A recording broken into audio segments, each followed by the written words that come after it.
我是很多年的中文母语者了，我也不是很理解为什么中国人要把我知道中国的政策，中国理论上它还在奉行不结盟的外交政策，但实际上大家都知道中国选择了和俄罗斯和朝鲜作为不能算是盟友，也算是特殊的伙伴关系。我不知道为什么他会选择这样的。你想一下，朝鲜这个国家我没有去过朝鲜。实际上，朝鲜的，我对于朝鲜，大家对于朝鲜的不好的印象，完全是由朝鲜造成的。朝鲜没有公开的网络，朝鲜自己都不想主动的去融入国际社会，他为什么要求国际社会对他有一个很好的印象呢？实际上朝鲜有核武器是吧？大家都认为朝鲜有核武器。我觉得中国对于朝鲜半岛已经完全失控了。想象一下，如果加拿大有了核武器，美国会做什么？这多疯狂！我觉得美国作为是加拿大的很好的朋友，但是美国也不会允许加拿大拥有核武器。呃，尤其是朝鲜这样的国家，它有核武器对于任何人都没有好处的。我觉得中国从来就没有控制过朝鲜半岛，尤其是现在朝鲜有了其他的诉求上的伙伴，也就是俄罗斯。俄罗斯在发动对于乌克兰的战争之后，嗯，俄罗斯简直是出乎了所有人的意料。我不知道俄罗斯作为一个世界常任理事国，怎么会把俄乌战争做成现在这样。但是如果我相信，如果加拿大和美国他们之间的关系再好，美国也不会允许加拿大拥有核武器，不是吗？美国甚至不允许古巴拥有核武器。如果你是一个中文母语者，你一定知道，上一次苏联人把核武器部署在了古巴发生了什么？那是一场核武器这个东西只能掌握在自己手里。我不知道为什么中国的互联网上很多人在为朝鲜拥有核武器而欢呼。这个核武器会用来帮助中国吗？绝对不会的。它又会用来帮助维持朝鲜的稳定吗？它只能用于威胁韩国。但实际上，朝鲜知道，如果它的核武器发射出去了，那么这个世界就将没有朝鲜了。我知道，大家都知道朝鲜有核武器，但是我觉得朝鲜不具备把核武器发射出去的能力。尤其是发射到美国本土，它可能具备把核武器发射到韩国。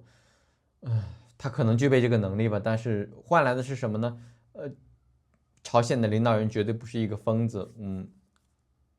我讲，如果他是一个疯子，他的领导层，他的手底下的人也不会是疯子。所以我不知道在朝鲜拥核这个事情上，中国到底是没有能力，还是我觉得这是中国外交政策的非常。中国没有控制住半岛的无核化，尽管半岛无核化是对于中国最有利的。朝鲜人即便拥有再多的核武器，他也没有能力去把核武器投射到美国，他可能甚至都没有能力投射到日本。但是，换来了什么呢？朝鲜这些年的封锁，朝鲜人民吃得饱饭了吗？实际上，我觉得作为中国人很遗憾，因为我知道中国因为美国对于朝鲜的战争在上个世纪，所以中国错失了，嗯，他所谓的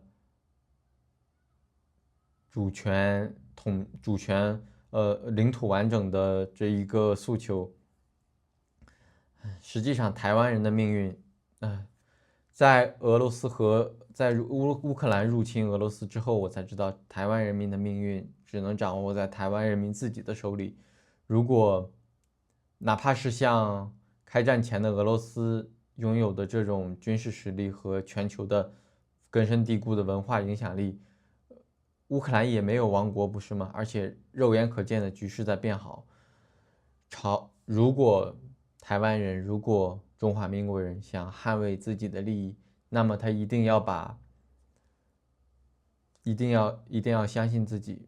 如果不是乌克兰挺住了第一波对于，呃，如果不是乌克兰挺住了第一波俄罗斯的进攻，那么就不会有后来的国际援助了。所以这对于中国也是一个，如果中国人，如果你是一个中文母语者，如果你认同中国，这也是你需要讨论的一个事情，就是如果当我们面对的是一个所有人都在抵抗的地区，那么你要收复它，这实际上是不是很可能的？所以你问我支不支持台湾，支不支持中国，这很大程度上讲不是于我坐在这里，不是我们在互联网上，不是我们在外交场上有一个谈判就能有的结果，这需要14亿中国人和2300万人台湾人一起决定的。这如果你认同中华人民共和国，如果你认同或者你认同中华民国，你都知道我在讲什么。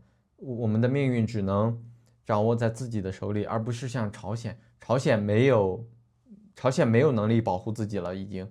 朝鲜除了核武器，除了它可以威胁韩国，朝鲜这个国家，我认为它存在的唯一的原因就是它可以威胁韩国，没有办法，这就是客观现实，就是他绑架了朝鲜人民，他也没有既没有让朝鲜人民吃饱饭，也没有对这个世界，和平发展有什么贡献。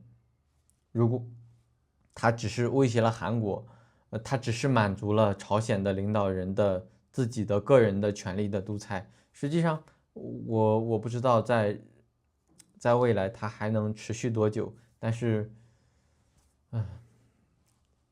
我们会持续关注，最起码我会持续关注。